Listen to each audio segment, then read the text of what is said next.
A film adaptation of the Odyssey made by Christopher Nolan is set to release about a week from when I'm filming this video. And with its impending release has come a big conversation about the accuracy of it, with some of the complaints being about how Telemachus uses the word dad and people think father would be more appropriate for a period piece.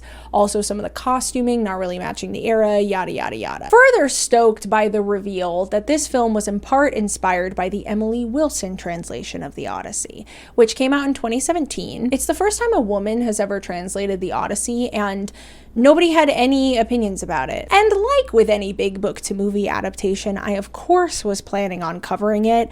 I have had this date marked on my calendar for so long. In fact, I suffered through the third Avatar movie in IMAX in December of last year. Was not really a fan, personally. If it's 3.5 hours, I do think it should have a different plot from the second movie in the series. Call me crazy, but it was worth it. For one key reason. Because when you see a film in IMAX, sometimes they play the opening scene of another film that's coming to IMAX instead of playing the trailer, which means that I have seen the Trojan horse scene. It was a trailer, it was not the film I was there to see, and it elicited more emotion and excitement out of me than the entirety of Avatar 3: Fire and Ash. And I don't know if that says more about the scene itself or about Avatar 3: Fire and Ash. And so, of course, I picked up the translation. And to be honest, I was going to brush over most of the conversation of the accuracy of it by telling you the only fact that we know about the Odyssey, which is that we know literally nothing about it. We don't know who wrote it. We don't know when it originated. We speculate that it was an oral tradition before it was written down, but that speculation actually didn't come about until the 70s. Before then, it was widely believed that Homer was a person. We just didn't know who that person was. And then some researchers came around and said, hey, actually, the Odyssey shows a lot of the markers of stories that were originally oral traditions that got written down, and everybody was like, that's actually a really good point. So we have no idea when the story originated. We have no idea where it's from, and we have no idea who Homer is. Was Homer actually a single person? Typically, skill with oral tradition and memorizing actually doesn't align with literacy very well, and so presumably there was a bard poet in there somewhere who was originally illiterate and learned this poem. Did they work with scribes to write it down? Did they learn how to read and write to write it down? Was it based off of one poet's recollection, or were there a bunch of them? So any discussion of accuracy to the era of the story is ridiculous to me. Accuracy to what era? We loosely believe that it was written down somewhere between the late 8th century BCE and the late 7th century BCE. That's so far back in time that you have to flip the numbers around because we count backwards. We think that's when it was written down for the first time. We think it was an oral tradition before that. How could we be accurate to an era if we don't know what era it took place in? How could we be accurate to language? Like, we're talking so far back in time that the English that we speak now didn't even exist. English is a mesh of a few different languages that all ended up forming a unique language between the mid 5th and 7th centuries AD. That's like an 1,000-year difference, and that's when the story was written down. So talking about the accuracy of the English in the film is stupid as hell to me. I'm sorry, I didn't mean to get this pissed off this early in the video, but I just think it's so dumb. The whole point of doing a modern translation is to translate it into modern language. No? And not only that, but the word dad isn't even that modern. The earliest that we have it written down is about 1500 AD. Nicknames for parents, like mama, dada, papa, don't have an origin. Really, their origin is babies. When babies are hungry and want to feed off of their mother, they smack their lips. And so one could call that signaling that they would like their mother. And so you can see how that would evolve into some kind of mama. Da and pa are two plosives that are relatively easy for babies to learn, and they're usually some of the first sounds they learn how to make. So it makes sense that dada or papa would often be a nickname for a young child to call their dad. You might be thinking, Meredith, but I've read a translation of the Odyssey that used like ye olde English, right? It is an older story, so why not use an older version of English? Well, actually, Emily Wilson talks about this in her translator's note. She says, mild stylistic archaism is often accepted without question in translations of ancient texts and can be presented as if it were a mark of authenticity. But of course, the English of the 19th or early 20th century is no closer to Homeric Greek than the language of today. And later on the same page, she says, all modern translations are equally modern. The question facing translators and their readers is whether to try and disguise this fact through stylistic tricks such as archaism and an elevated artificially literary register, or to underline it, and thereby encourage readers to be aware that the text exists in two different temporal and spatial moments at once. So she basically says, I have chosen to make the language very modern because that is no closer to the Greek that it was originally written in than English of 200 years ago. Everybody else does the archaic trick to make it seem like an older story, but I think using modern language actually does a better job at highlighting how old the story is because of the dissonance it causes. And that's what I think is so interesting about her explanation, because you'll see that a lot of the critics of the translation as we move forward complain about the jarring nature of some of her word choices. And so I think it's important to note that she is saying that it's intentional. She is underlining the difference between the era in which this story takes place and the language we speak now. When you read those words and it kind of makes you go, oh wow, like, that's not what I would expect Telemachus to say to Athena, right? I think of these as ancient things, and so you would think they would talk to each other in an ancient way, as she puts it. The shock of encountering an ancient author speaking in largely recognizable language can make him seem more strange and newly strange. I would like to invite readers to experience a sense of connection to this ancient text while also recognizing its vast distance from our own place and time. Homer is and is not our contemporary. And right now, there's about 60 different translations of the Odyssey into English. None of them are ever going to perfectly capture the Homeric Greek. You should think about what experience you want to have reading the Odyssey and research what translation you want to read.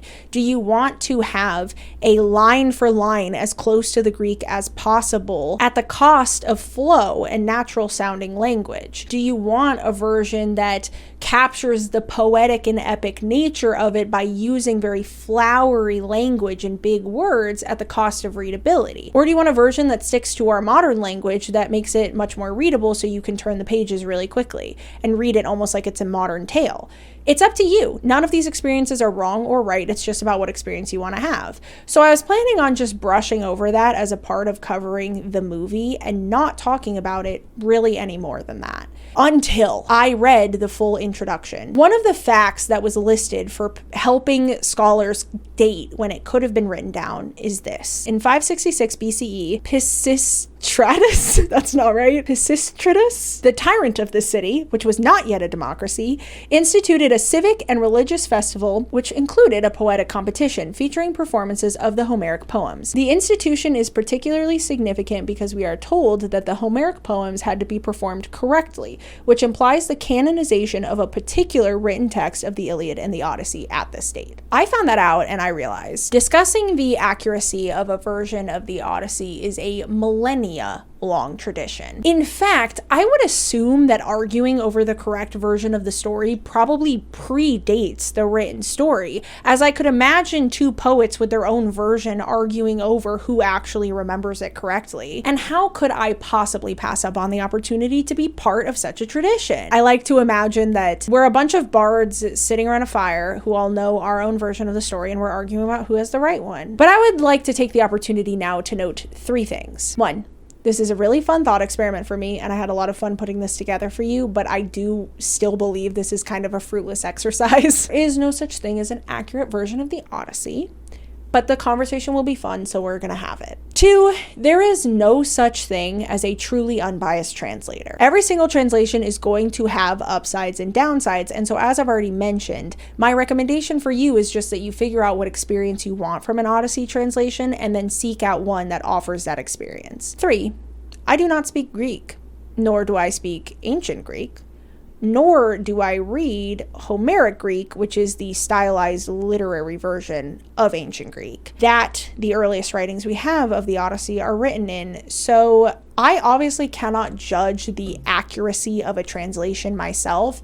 So a lot of this video is going to be me leveraging the knowledge of various classicists. Okay, not classists. Don't get it confused. Classists, evil people who think everybody should stay in their social caste. Classicists are people who are highly educated in Greek mythology and typically can read Homeric Greek. Big difference. And the last disclaimer is something you might have already noticed if you're really sensitive to audio. It's 111 degrees outside in Phoenix today. I live on the surface of the sun, so I normally turn my fan off when I'm filming, but I'm not gonna today, and nobody's gonna be mean to me about it. The Emily Wilson translation. It came out in 2017. It's the first time a woman has ever translated the Odyssey. It was meant at first to wide critical acclaim, and it was followed up with a wave of people criticizing it, being like, it's not that good, stop. But as we know on this channel, opinion is just subjectively how you felt when you were reading something. But analysis is understanding what the creator was trying to do and then judging whether or not they were successful. So in order for us to analyze Emily Wilson's work, we have to understand what her goal was in her translation. She has stated a few main goals. The first was to keep her translation to the same amount of lines as the original poem, which is 12,000. She said that this is because she feels like a lot of translations of the Odyssey can get very verbose and very long, and she wanted to put a limit on how long hers could get, and so the same number of lines as the original sounded good, right? If they needed that amount of lines to tell a story, then so do I. She also wrote it in iambic pentameter.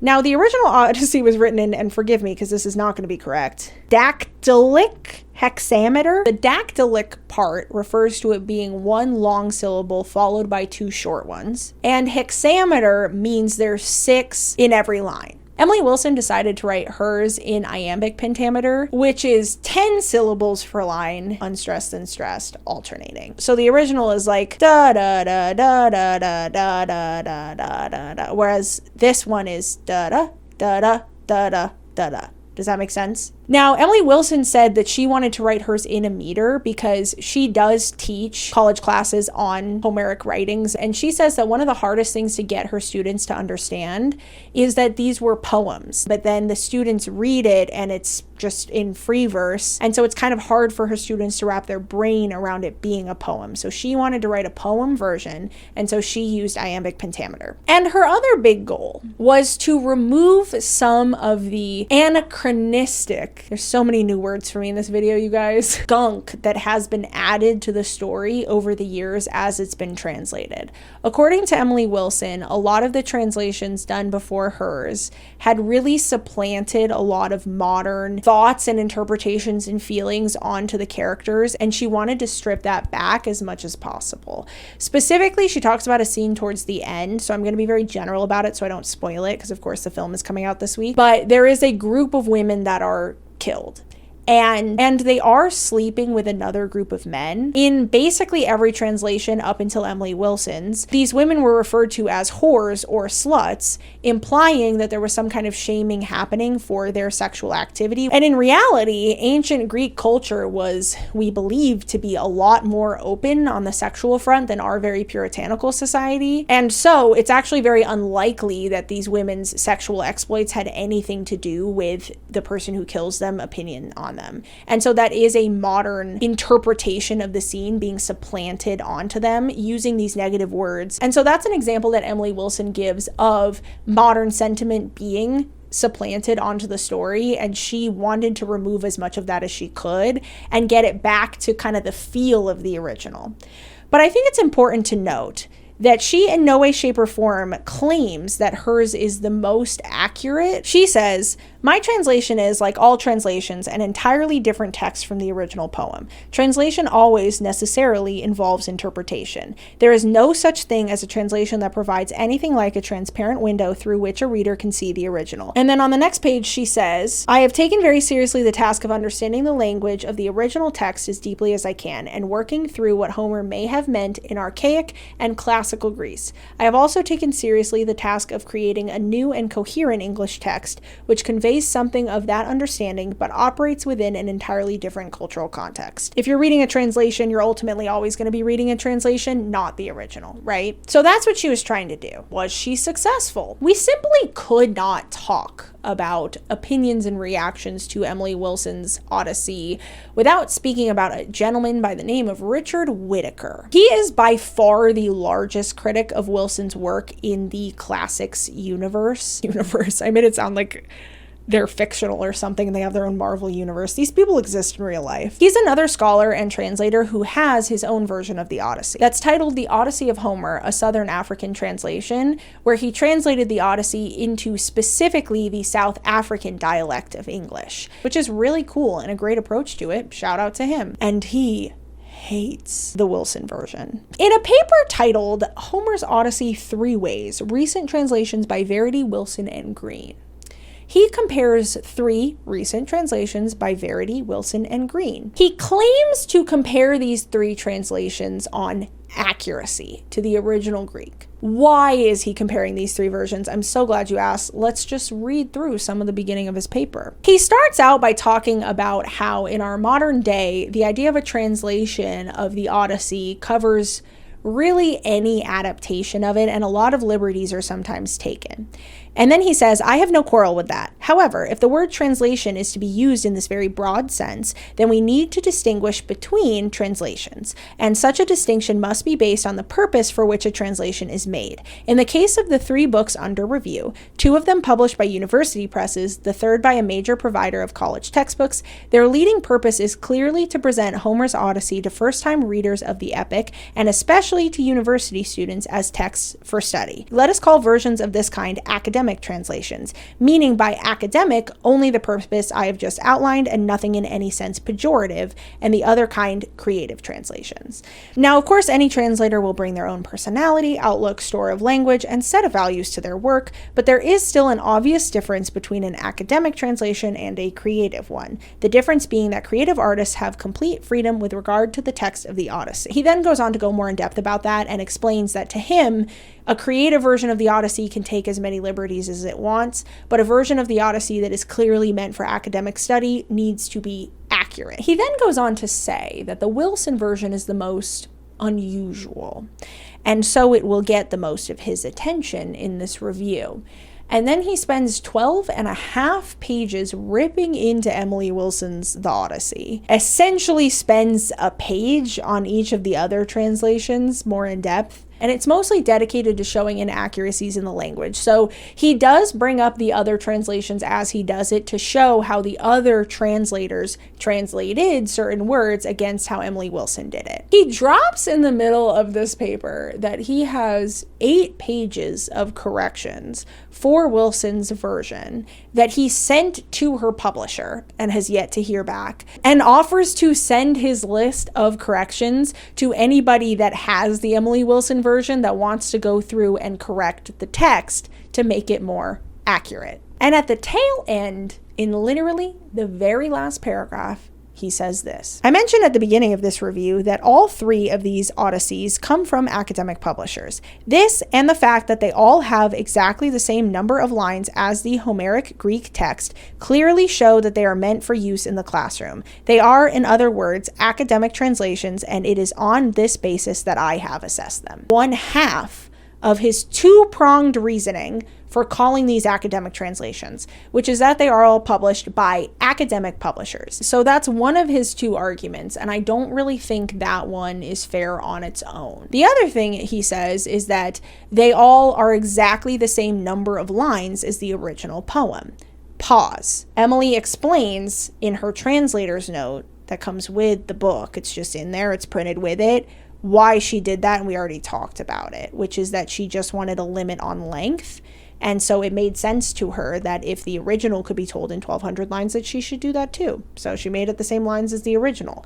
That is not her saying that she was trying to do a line for line, word for word, 100% accurate translation of the Odyssey. And Whitaker really harps on how far her lines get away from the lines of the original. Up to 4 lines, if you would believe it, the audacity of her. Basically, he invents a goal for her that wasn't what she said her goal was, and then judges her based off of a standard that she never said she was trying to meet. Her version is in prose. None of the other versions are in prose. So you could say that hers is more accurate to teach the students because it's in prose. Or you could say it's more accurate because she stripped back some of those sentiments that other people added.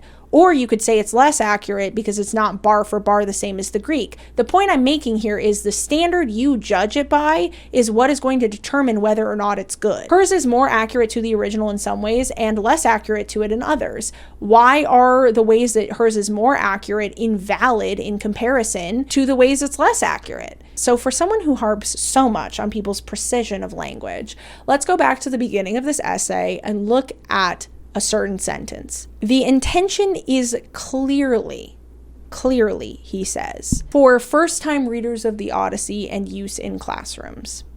Therefore, it is an academic translation. The word clearly is doing so much legwork here. He's admitting in one single word that Emily Wilson never said that this was her intention. Because if she had, and if the other translators had too, then you would think he would just say, yeah, this was their intention because they said that. So I'm going to judge them based off of that.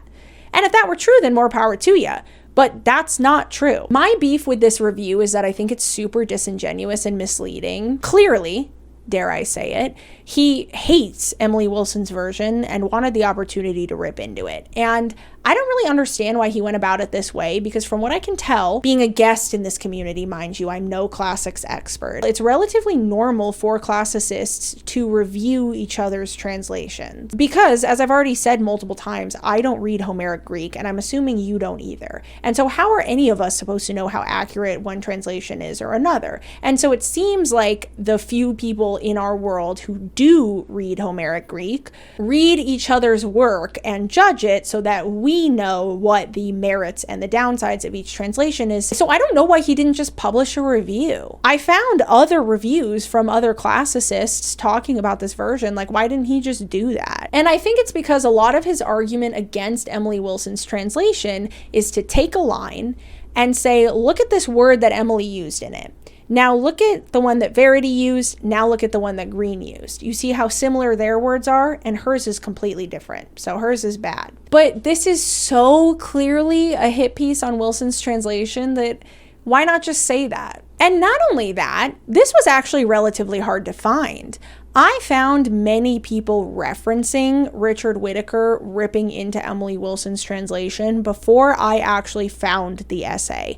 And I only found it as a source. I was looking at somebody who was referencing it, who cited their source, and their source was actually a PDF. I told you that he had his own version of the Odyssey that came out that was translated specifically into a South African dialect. What if I told you that his version was published a month before Emily's? Are we jealous?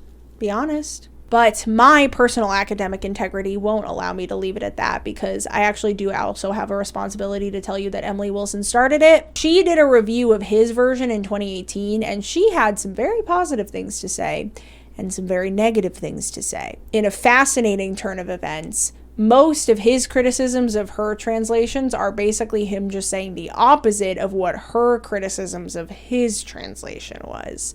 And so I think it was a little bit of him being like, no, you. This was printed in the Bryn Mawr Classical Review, and it's called The Odyssey of Homer, a Southern African Translation. Review by Emily Wilson. Like almost all translators of Homer into English over the past century, he is an elderly white man, a fact worth mentioning since so much astonishment has been expressed about my own deviation from this demographic norm. So what she's saying here is a whole lot of hullabaloo was made about the fact that I'm a woman translating the Odyssey. And a lot of the complaints people have made about my translation, they tie to me being female.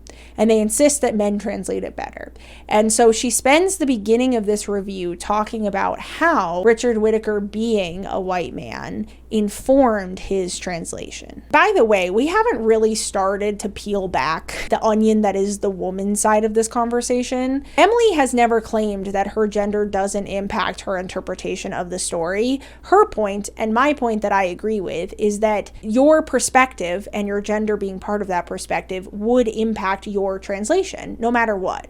So the men who translate the Odyssey, them being men doing the translation, will affect how the translation turns out. And her being a woman doing it does affect the translation. But because men are the norm and women are the deviation, if you will, then the men must be doing it correctly and the woman is doing it wrong. When in reality, everybody's affected by their gender. That's essentially what she's saying here, right? The first thing that she stresses is that Whitaker's faults that she's about to point out are not unique to his. In terms of style and interpretation, Whitaker's translations of Homer are in many respects entirely in line with debatable contemporary Anglophone conventions. That is a really hard sentence to say. I need to start doing like warm-ups for these videos. I need to do the whole like brrr, ma, ma. Like all English translations known to me, except my own, he euphemizes Homeric slavery to a large extent. For instance, Homeric Greek word is regularly translated as woman servant or maid. We find here the usual modest housekeeper, the serving woman, the housemaids, the stewards, and men for the sake of male field slaves, although Whitaker does use the word slave on occasion, creating a confusing set of mixed signals about the social setup. So Emily Wilson feels very strongly about the portrayal of slavery in the Odyssey, and in her translator's note, she discusses this. She explains that in Homeric Greek, they have words that refer to slaves of specific types because slavery was common. It was part of their society. And so the way that we have words like maid and valet, which are jobs, in Homeric Greek, they had those words, but with slave in them. And so because we don't have an English equivalent, usually people decide to translate it into the closest English word we have, which she thinks misleads the reader into thinking that these people were employed and masks the slavery culture that existed at this time in Greece. And so she has chosen to abandon all of that and just use the word slave. And so everywhere that it normally would say maid or valet, instead of using those words, she just says slave, because in her opinion, that is more accurate. So she points out that Whitaker does not do that, which in her opinion, like I said, misleads the reader into not understanding the depth of the slavery culture that existed at the time and that all of these people were not willfully employed. They were slaves. Now let's look at what Whitaker, oh shoot, I have it downloaded onto my, oh my gosh, onto my SD card that I'm using to film. Oh no. Hello everybody, voiceover Mare here because I didn't have this part of the essay on my computer when I was filming. So anyway, basically during the slavery section, he points out what Emily says about why she uses the word slave instead of other words, but then goes on to claim she's just wrong at certain points and that people that she apparently thought were slaves wouldn't have been, and then also points out that she's not super consistent with it. But then he includes a footnote, and this is the part I really wanted to get exactly right because it just pisses me off so much, where he says that scholars now believe that Homer actually might have intentionally avoided using words that directly mean just slave and was using these more ambiguous words because he was trying to hide how barbaric the culture was, or whoever wrote it down was trying to hide that. And then includes this sassy line where he's like, ironically, Wilson's translation couldn't be used for this research because she just decided to use the word slave. And it pisses me off so much because it's like, so she was right then.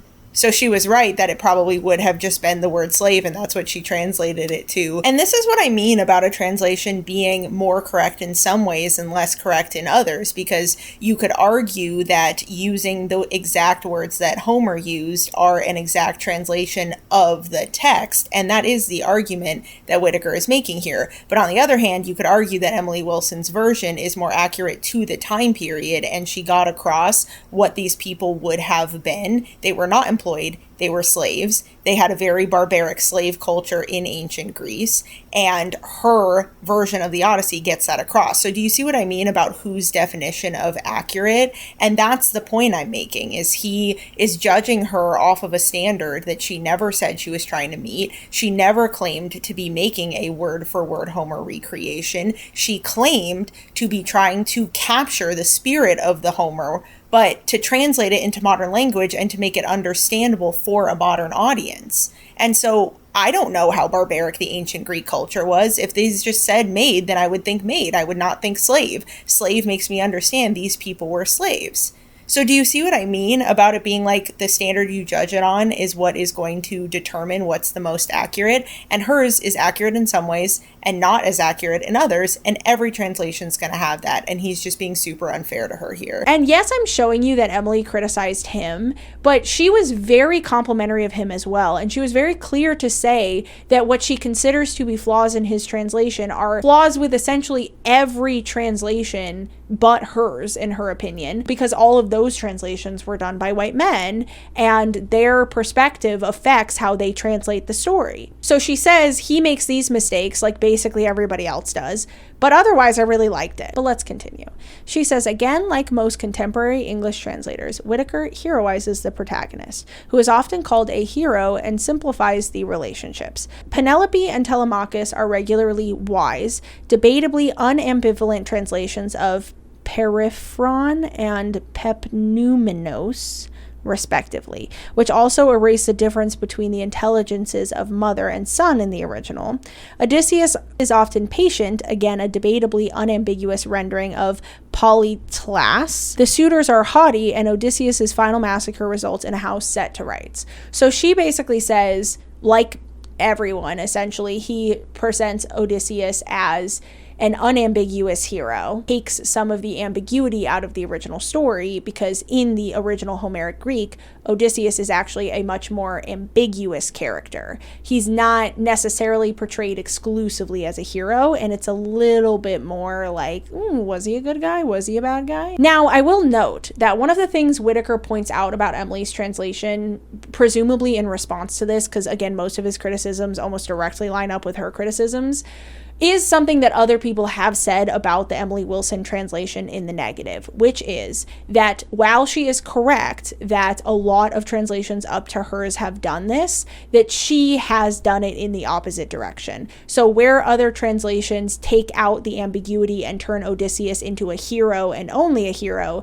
she maybe took out some of that ambiguity and made it a lot more distinct of Odysseus was not always a good guy and we shouldn't celebrate everything he did, when in reality, in the original Homeric Greek, it was really loose and open-ended and up to the interpretation of the reader, and it really does feel like you could go either way. And that is an underlying theme of a lot of the original Odyssey that is very hard to get across in translation, and potentially, I think, is part of why there's so much variation in translation. If the original really is that morally neutral, then the morals of the person translating it are gonna be projected upon it because there are no morals for them to translate. So if there is no moral assignment to Odysseus in the original story, and it's up to you if you think he's a good guy or a bad guy, then whether or not the translator thinks he's a hero or a villain will affect the translation. Now, not that Odysseus is portrayed as a villain in Emily Wilson's version, but he's just portrayed as a much darker hero, if you will. And a lot of his dark side is amplified.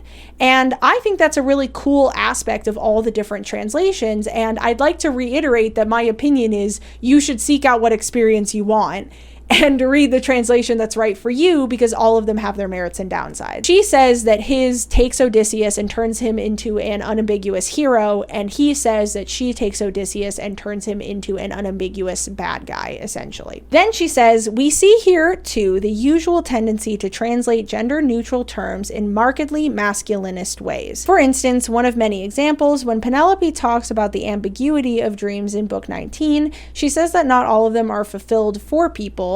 The term can apply to those of either gender, and presumably does, in a context where a woman is discussing her own dreams. Yet Whitaker makes Penelope say, not everything they say comes true for men. The habit of imposing markedly masculine language on a gender-neutral original is shockingly the norm, and Whitaker probably does it no more than most of his peers. So she again is criticizing him, but is saying he does this like everybody else.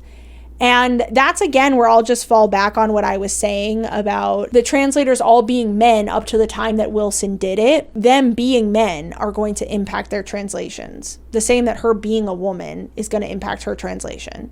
They are coming from different perspectives, and so the translation is going to come across differently. But everybody criticizes her for it and says she's wrong. But why? Here is an example of her pointing out how in the original there's no gender for what Penelope is saying, but then he has a woman character say not everything they say comes true for men about her own dream. She then goes on to say that he also, like a lot of modern translations, doesn't try to write it like poetry, and that some of the language is kind of stilted, and that there's archaisms and things like that. And she finishes this paragraph saying, sadly, in the field of classical translations, clunkiness is often taken not as a fault, but a mark of authenticity. Now, Whitaker does not respond to this directly, but basically his whole entire essay is pointing out all of the individual words that she got wrong according to him, and what some of her peers used instead in those places.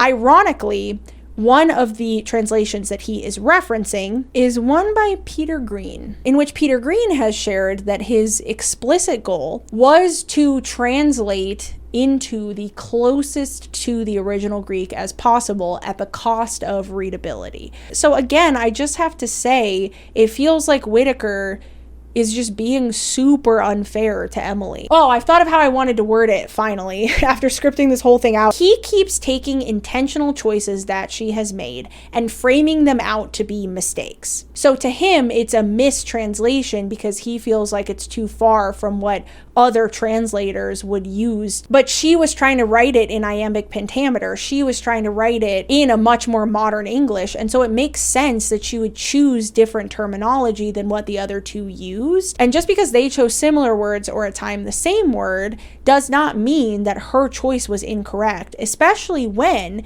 you acknowledge that one of the other translators you're comparing her to has said that his sole goal was to make it bar for bar, line for line, as accurate to the original Greek as possible at the cost of readability and understandability. He just wanted there to be a version of the translation that was that accurate to the Homeric Greek. And good for him. There's room in the world for that translation. There's a use for that. But that is what Whitaker is judging all of these off of. And one of the translators said that that was his explicit goal, and the other two translators didn't. And I can't help but wonder if the entire paper is a response to her saying that his wasn't very prose-like, and that he used a lot of archaic language. And then she criticizes him using free verse. She's saying he's not the only one. She talks about Anthony Verity, which is another one of the translators that Whitaker compares her to. She says he uses a non-metrical line, so the text is laid out like it's a verse, but it doesn't actually follow any type of rhythm. He claims it's a 5-beat line, but it doesn't take long for it to get to 6 beats, and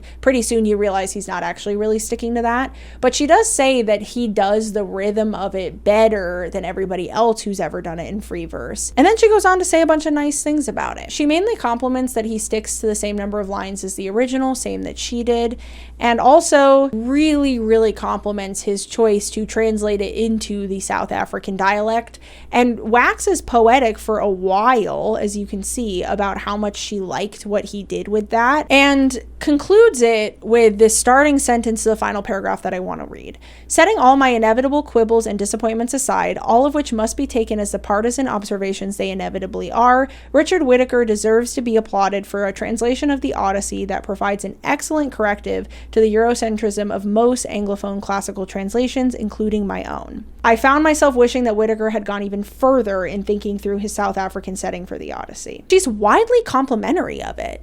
And so that's why I think it's especially shocking to me that Whitaker reacted in the way that he did, because she basically was like, I kind of feel like basically every translator of the Odyssey makes these mistakes, and he made them too, but otherwise I thought it was really sick. And he responds by being like, your translation is shit. It's awful and I fucking hate it. I have 8 pages of corrections for what you did. And it's like, whoa, man, relax. Maybe. Part of why I went so in depth about this and why we've been talking about this for so long is because I want to bring up again what I said at the beginning about every translation having its merits and its downsides and you finding which one is right for you.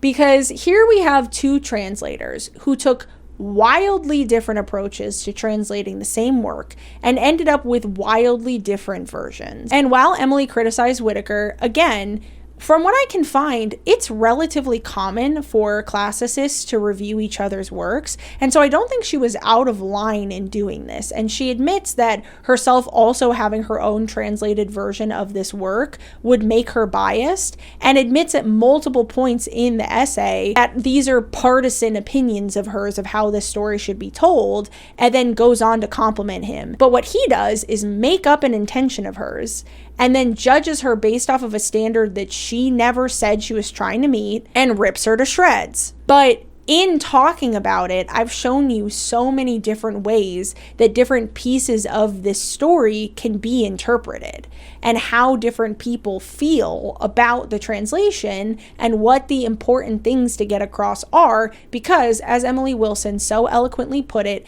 no translation will ever be a transparent window into the experience of the original. Surprise! Haha, I got you. I tricked you. This whole entire time you thought we were just talking about Whitaker and his shitty essay that actually really does make me mad. But really, I was also showing you how different translators come to the different ways that they look at things. And maybe now we all understand a little bit more what the different choices a translator could make and how those choices might affect your reading experience. We could go through every one of Whitaker's criticisms and talk about each individual word choice, but I'll remind you that I don't read Homeric Greek, and I assume you don't either. And so what I said at the beginning about relying on the knowledge of the experts is really important to me in this. As Whitaker put it so succinctly in his own essay, he says she makes so many mistakes that collectively they begin to sap the reader's confidence in her translation. Whitaker makes so many bad faith arguments that it makes me doubt his list of incorrect words. How many of these are actually that bad of translations, and how many of them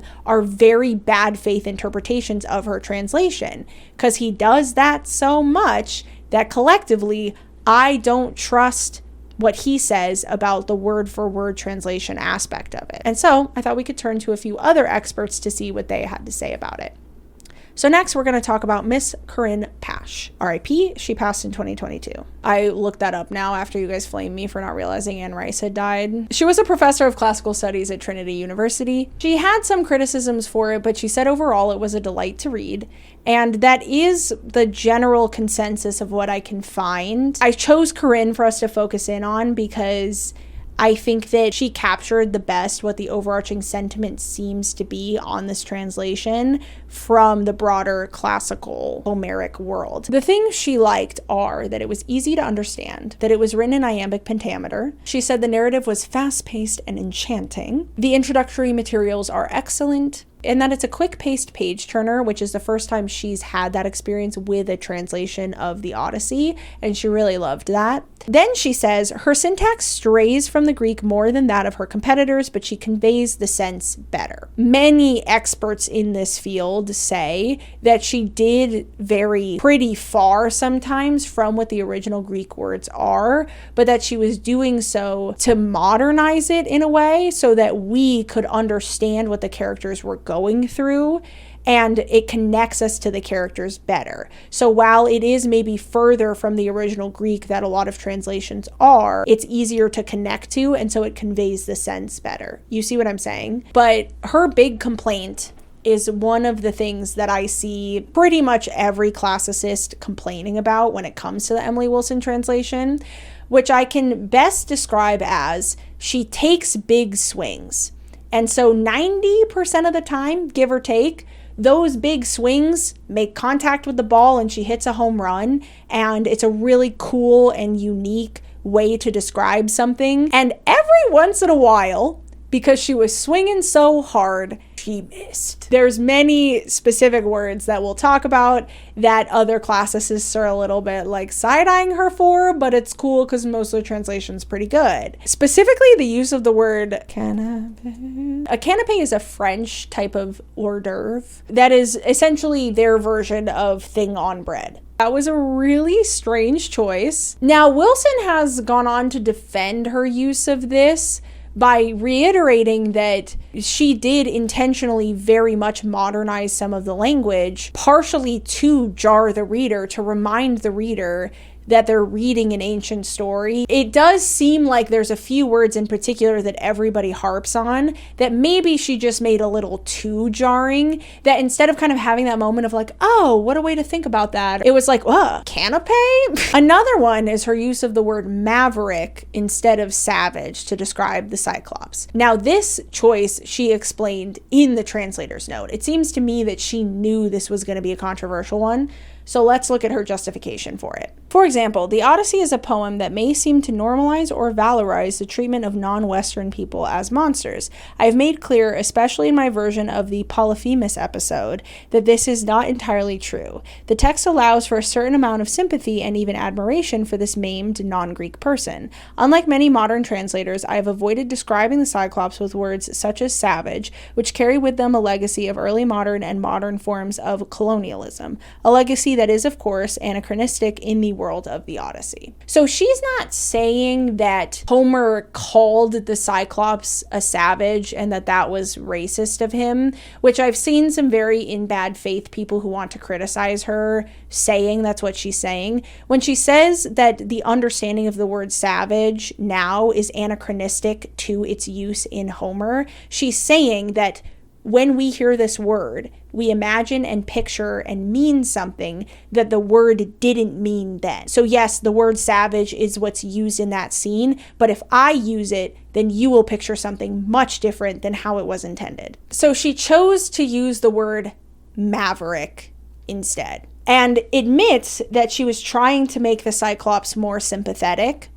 And I have seen essentially everybody who can read the Homeric Greek say, yeah, I don't know where she got that from. You're not really supposed to sympathize with the Cyclops in the original Greek. I think the Cyclops was just a monster. And so I essentially have found nobody in support of this choice. And so that means something to me, right? If everyone's in agreement that wasn't how they view the Cyclops, that potentially is her having some sympathy for the Cyclops and that really bleeding into the text in a way that maybe isn't supported by the original. Now, Patch says, the problem with canapes and mavericks is not their unexpectedness as words. It is that they awkwardly anchor the text in our time and place and evoke images, caterers, trays, and Republican senators that break the spell of Wilson's narrative. So that's what I was saying about it jarring you almost too much, where it's like imagining Telemachus eating a canapé, like my brain hurts, you know? But she goes on to stress that there is a lot of brilliance in Wilson's word choices and that there were many moments that brought her genuine awe at the choices that Emily was making. She encourages anybody to pick it up. The last criticism is something that I've already kind of talked about, and this is another pretty general criticism that I've seen from a lot of people, is that while Wilson is correct that a lot of people translate ambiguous Odysseus into a hero, she took a lot of the ambiguity out in the other way. And so it might be fascinating to read this and read another translation and see how differently you feel about Odysseus when you do. Because I saw some people talking about picking up this translation and seeing a side of Odysseus they've never seen before. And I wonder if the true ambiguous experience is reading both and acknowledging that both versions of this man could have existed. I mean, he was a fictional character as far as we know. Both of these people are the same person doing the same actions. Look at how he can be portrayed as a hero and look at how he can be portrayed more as a darker hero who did a lot of bad stuff on the journey. The direct quote is, she imposes her own reading of the poem so forcefully that her Odyssey ends up being sturdier than the original, a bit less open-ended, less polytropic, less complicated. Yet it is also an amazing achievement, a thrill to read, and the best English translation. Hers is the Odyssey my students will read from now on. It is a brisk, lively, often magical version of the ancient epic that captures its enduring appeal and urgency. She was met to critical acclaim for a reason. There's kind of universal agreement as to what the problems are, but everybody is very quick to be like, every translation has problems. There's no such thing as a perfect version. And Wilson's has so much going for it and so much that's very fun that a lot of people really recommend it, especially if it's your first time reading it, because it just is so readable. And I've seen so many people say that they've never been able to get through a version of the Odyssey until they picked up Wilson's version.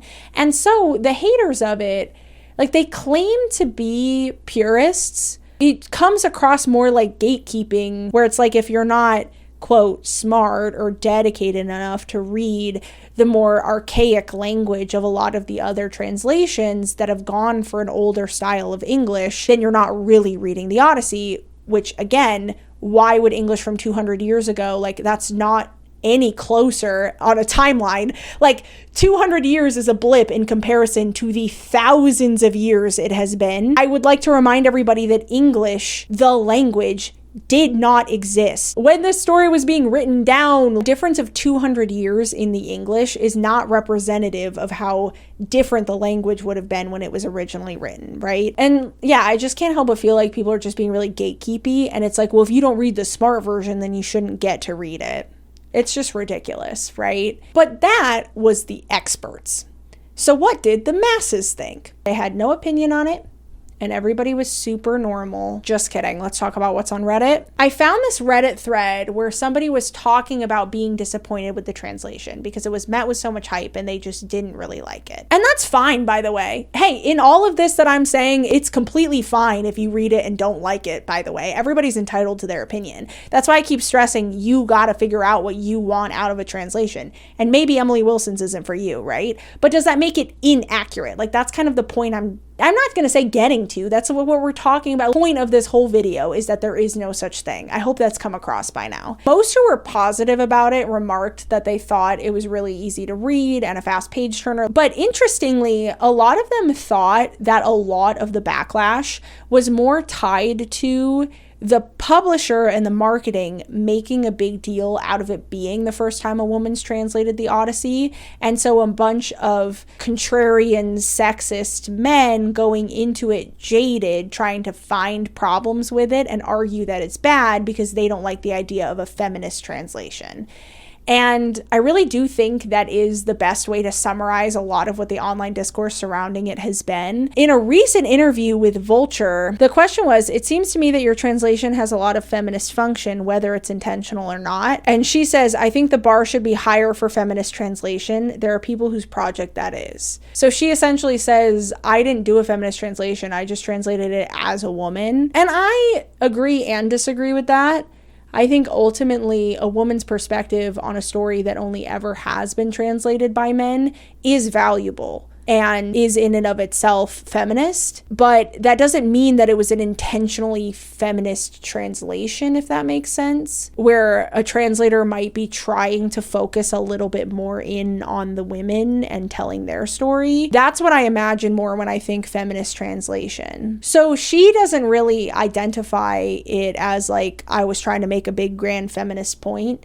A lot of people supplanted that onto her. I think both the publisher and the critics, right? And it's not that she's like, no, don't call me feminist. Like, that's not the energy I get from this. The energy I get is just, no, I wasn't trying to do a feminist translation. I was just translating it as a woman. So I agree with that. I think that a lot of people saw that it was a translation by a woman and potentially saw that the publisher or the marketing was making a really big deal out of it being the first translation by a woman, which is an achievement, right? But they were like looking for what was wrong with it because of that. To be clear, I'm also not saying that it's the publisher's fault in emphasizing that it was the first translation by a woman, that she got this backlash from these misogynistic people. It's obviously like the fault of the people being bigoted, that they're being bigoted.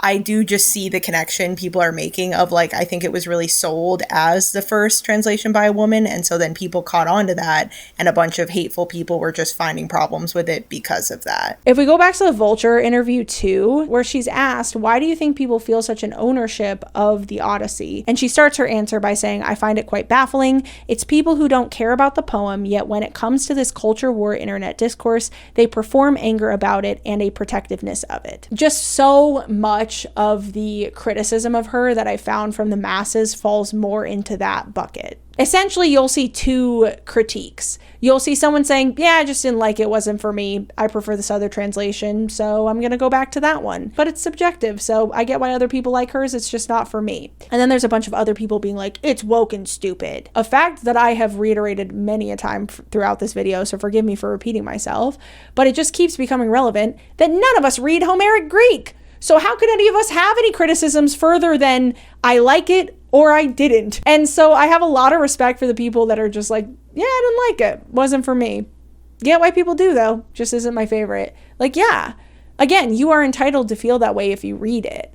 But there's no such thing as an accurate translation from a language so old. Like, there is just too much that is different from the world of Homer and the world we live in now and the way the story was written down and everything about it, and especially with the ambiguity of the original story, it is impossible to do a translation that would be truly neutral. And so everybody's is going to have upsides and downsides, and you just have to pick the one that's right for you. And if this one isn't for you, then that doesn't mean it's bad or wrong. I feel like I'm teaching kindergarten. One of the people that was really, really critical of her translation on this thread, they said, "I don't get why people praise this translation so much. By the way, I glanced at her Iliad translation and she gets the first word wrong. It should be rage or wrath, but Wilson opts for goddess." And then somebody immediately responds and says, "That's weird. I have 3 translations of the Iliad, Samuel Butler, Richard Lattimore, and recently Emily Wilson, and all 3 start with sing goddess or goddess sing.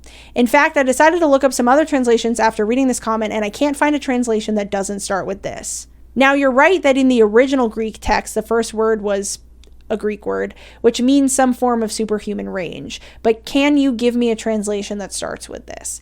And then somebody responds with a bunch of different examples where you can see that some people start with rage or wrath. I'm pointing this out because this person didn't say this, and so I am supplanting a little bit of a reasoning on this, but I could totally see this being them being like, "Oh, a woman chooses to start with goddess instead of rage or wrath.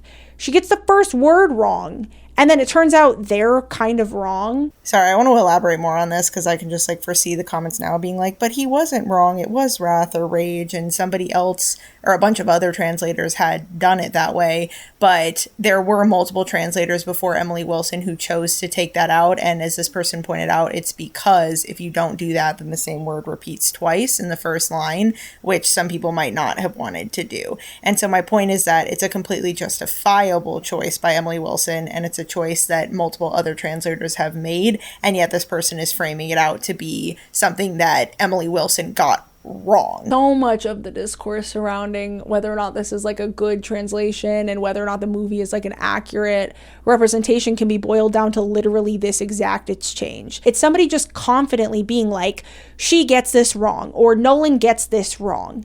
And then everybody being like, "Actually, no, they didn't." And yet the culture warriors keep going and they keep insisting that people are butchering this work when they just aren't. I heard that the majority of the debating happened on Twitter, so I braved that barren wasteland and I read quite a few opinions on the Emily Wilson translation on there. And I found almost nobody who had actually read the translation, and just a bunch of people who were parroting buzzwords that right-wingers love to use when they're calling something woke leftist liberal ideology or whatever. Zero basis for why they were saying that. I literally found people saying that this is political propaganda. Why? Why are you saying that? Somebody needs to start just asking people to back up their opinion. I don't know if you know this, but a lot of times when you share an opinion, you're kind of expected to share why you're saying that. And I feel like we've just lost that in our society. And everyone's just getting on Twitter and being like, "This is political propaganda." Why?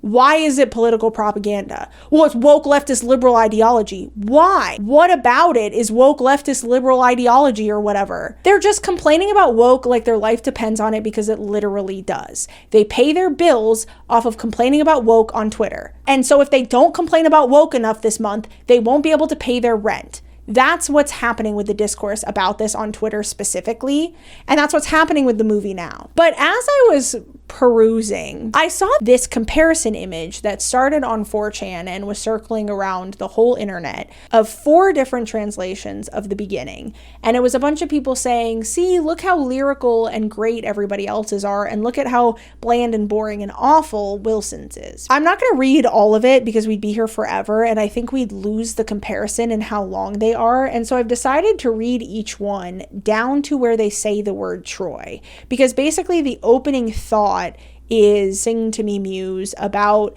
the man who got lost after he plundered Troy. I guess that's me doing my own translation. Robert Fitzgerald. "Sing in me, Muse, and through me tell the story of that man skilled in all ways of contending, the wanderer harried for years on end after he plundered the stronghold on the proud height of Troy." So it's definitely got that archaic feel, but I like that he went with the tell the story through me angle, because I feel like it captures that bard telling you the story around the campfire oral tradition feel. Sing in me and tell the story through me definitely has that archaic chunkiness though. Then we move on to T.E. Lawrence, which starts us off with Divine Posy. Mind you, the other two are some form of sing to me muse or tell me muse. T.E. Lawrence just threw the Divine Posy thing in there. Apparently, Posy is a muse, but a muse that doesn't originate in the mythology until like much later. And so it's kind of anachronistic. That's my new word. I learned it and by golly, I'm going to use it. That is what people who actually know shit about this have said. But it's just crazy to me because they're comparing these and talking about how bad Emily Wilson's is. And this guy just fully starts in an entirely different place and makes his own shit up. Spends 2 lines talking about a goddess instead of just saying muse. And nobody was like, that's kind of straying from the original. Maybe we should stop criticizing Emily Wilson for straying so much from the original if we don't care about this one. Just a thought. Divine Posy, goddess daughter of Zeus, sustained for me this song of the various-minded man who, after he had plundered the innermost citadel of hallowed Troy. I don't like that one, to be honest. That's subjective. That one is so chunky to me. Not a fan. Then we have Robert Fagles. Sing to me of the man, muse, the man of twists and turns, driven time and again off course, once he had plundered the hallowed heights of Troy. I honestly like that a lot. Fagles has caught a lot of strays in a lot of what I've read about Wilson's translation. A lot of people think it's very chunky, but at least here at the beginning, I don't find that to be chunky at all, and I liked it. And then we have Emily Wilson. Tell me about a complicated man, muse, tell me how he wandered and was lost when he had wrecked the holy town of Troy. So hers is obviously much simpler than all the other ones that we've read, but that's what she was trying to do. And if you don't like it, then you don't like it, and that's fine. But is it bad? Your opinion does not make something bad or good. And it was widely critically acclaimed by people who actually have the background to be able to say whether or not it was bad or good. But anyway, this photo was circulating everywhere and a lot of people were really complaining about it, and I honestly found none of it to be compelling, and I don't really feel like talking about it any further. But Emily Wilson summarized why I feel that way better than I ever could. So now let's turn to her Substack. Now she started the Substack essentially in order to comment on this whole first 4 lines thing and wrote a whole in-depth paper about it. But it wasn't really the essay that struck me as much as it was this comment she left after posting it. Note, for those sensible people who are untainted by Twitter, this screenshot of the beginning 4 translations, including mine, was circulated by a number of accounts that primarily seem to focus on promoting hatred of various kinds. Many of them posted it explicitly as a demonstration that women can't or shouldn't be allowed to translate Homer, and the predictable pile-on ensued. Nothing new. Many people and robots apparently have strong feelings about what I look like, which is apparently relevant for assessing my work. The same screenshot was reposted from these accounts by a number of my dear classicist colleagues as the basis for a supposedly neutral discussion of which translation is best.